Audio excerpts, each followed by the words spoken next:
Hey there gang, Kawaii50 coming here at you with another Honkai Star Rail video, cause my gosh do I love this game. Knowing that we've recently hit the 2.0 update, I feel like we need to do another one of these. I did one a while back, talking about some of the best 4-star characters, and now with 2.0 the game's gone through so many changes, so many other new characters have been released, and new game modes have been added, that I feel like I need to do an updated version of this. A lot of people like to say that you can't clear Honkai without any 5-star characters.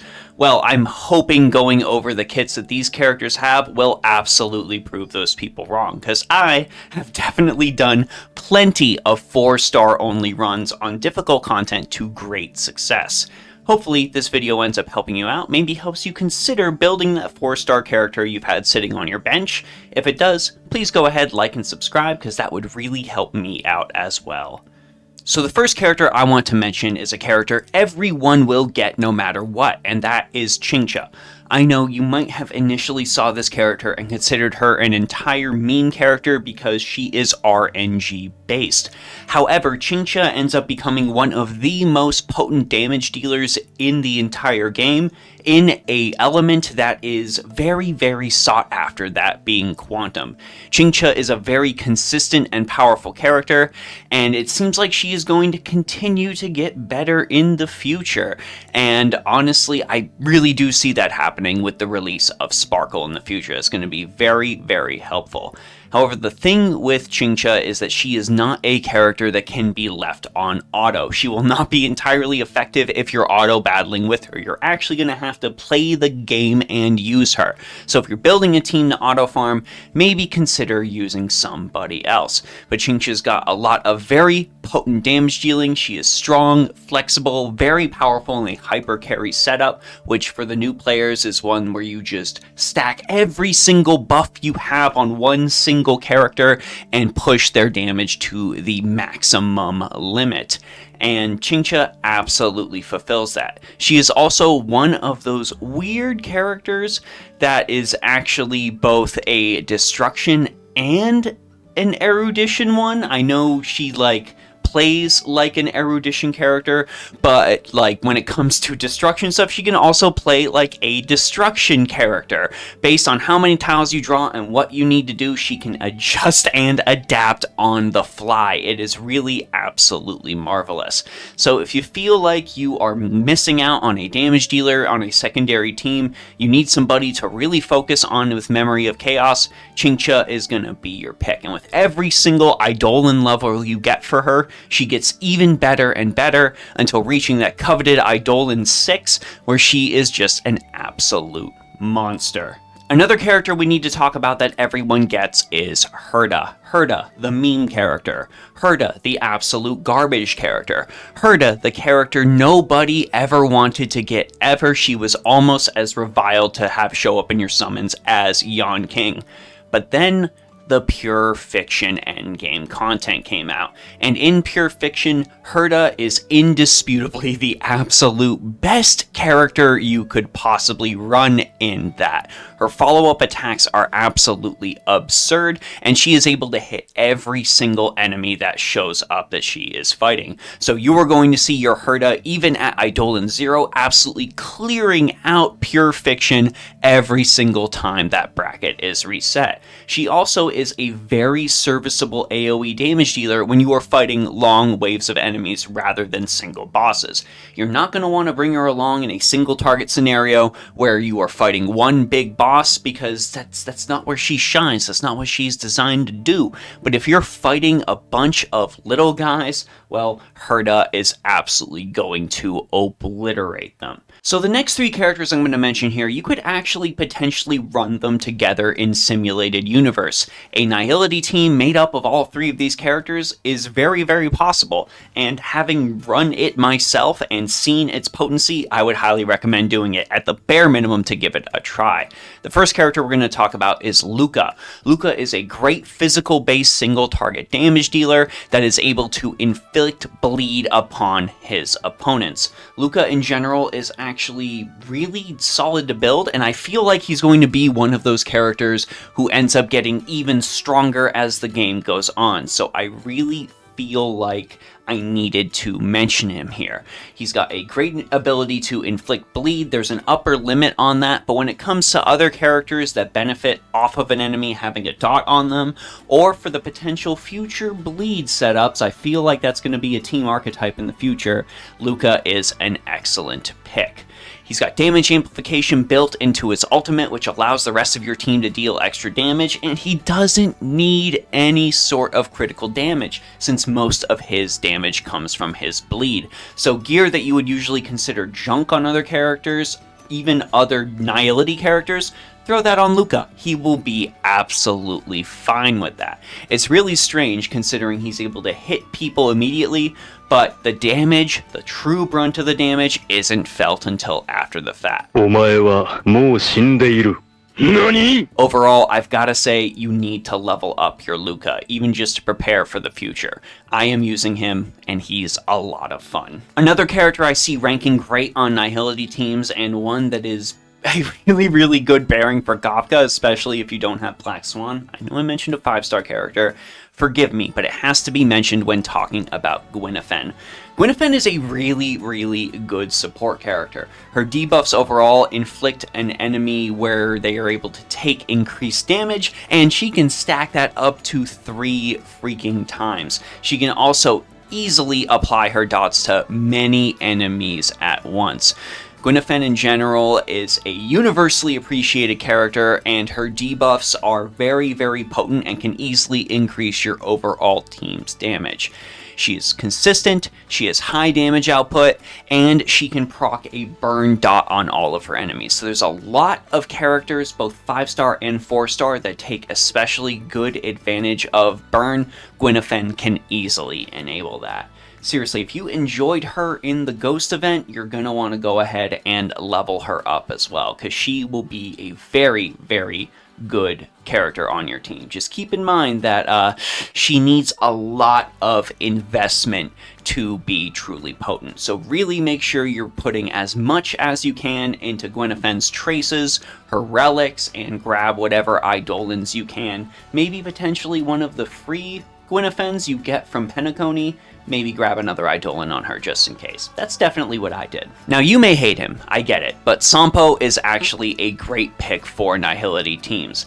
This man has the ability to detonate for 48% of wind shear damage on enemies. This scales up, it is absolutely absurd. The man has a crazy ability to break, deal high damage with dot, as well as increase the damage taken from dots in general. So any of these previous Nihility characters I mentioned, they will pair absolutely well with Sampo.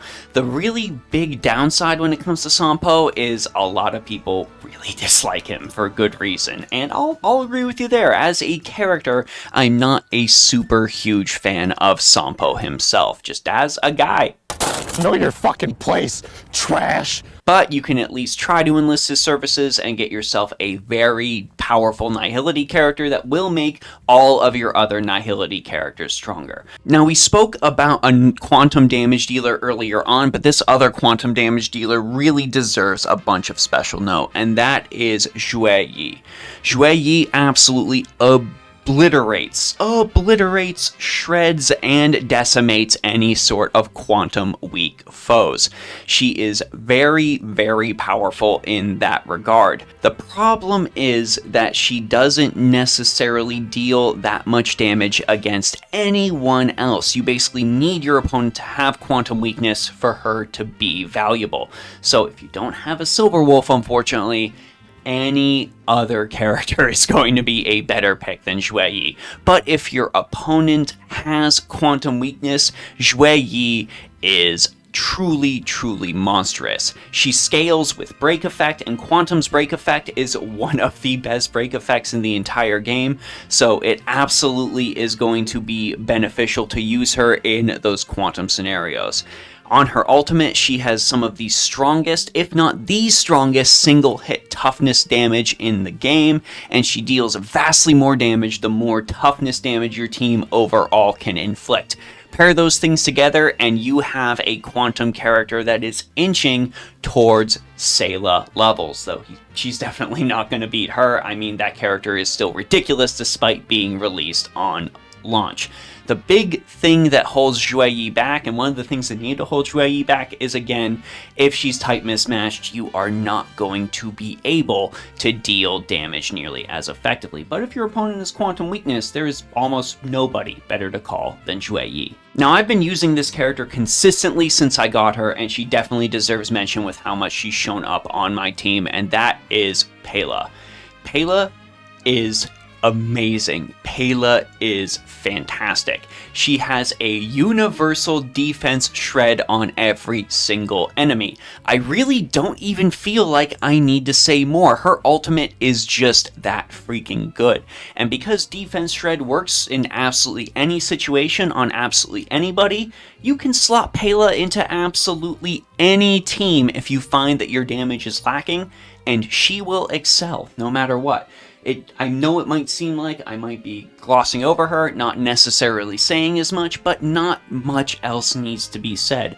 Pela has got that defense shred, she is incredible, and works on every single team. If you find your damage is lacking, Pela should be your first go-to when it comes to increasing it. I almost feel like it's redundant mentioning this next character since, well, so many people already know how good this character is. That character is Ting Yun. I mean, what can I say about Ting Yun that hasn't been said before? She can give an ally a 50% attack increase, and she allows the ally to deal additional lightning damage. Her ultimate is an energy steroid that allows your other allies to use their ultimate even faster, and it buffs up damage on top of that. I don't really know. There's nothing I can say that hasn't been said already. As you sink more Eidolons into Ting Yun, you will see her effectiveness go up and up and up. And if you have an E6 Ting Yun, her effectiveness is going to rival that of even 5-star supports. She's monstrous. She will increase the damage of any character exponentially to the point where if you've been struggling with damage, you might feel like you are playing with an entirely different character. Potentially the only downside to Ting Yun, if I could think of one, is the fact that she generally works best in a scenario where you only have one damage dealer. If you're going with double damage dealers, you might want to consider going with the next support that I'm going to mention, but if you've just got one person out there doling out all of your damage to the enemy, Ting Yun better be on that team. And who's that other character I'm mentioning? Well, somebody else you are going to automatically get for free, and that is Asta.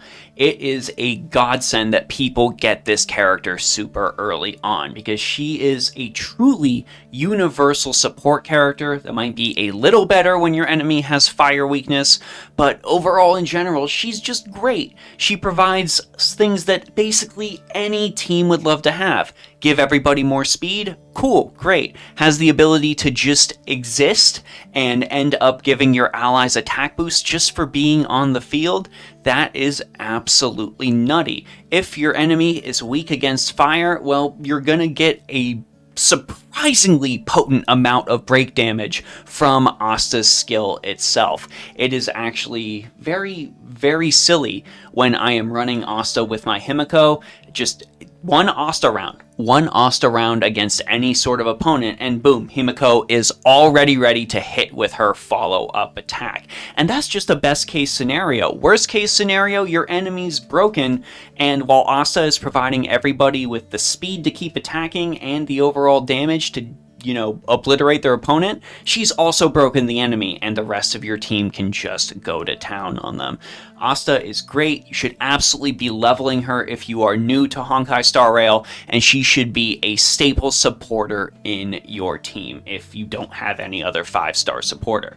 I cannot gas up Asta enough. She has been immensely helpful in getting me through a ton of the game, and even in my late game where I actually have characters that are 5-star supporters, I will sometimes break out Asta when the situation demands for it, and she has not let me down. And the final character we're talking about today, I actually brought them up recently in a conversation on our Discord server with somebody asking me who they should run between this character, Bailu, and Natasha, and I had to say, you've just gotta go ahead and run Lynx.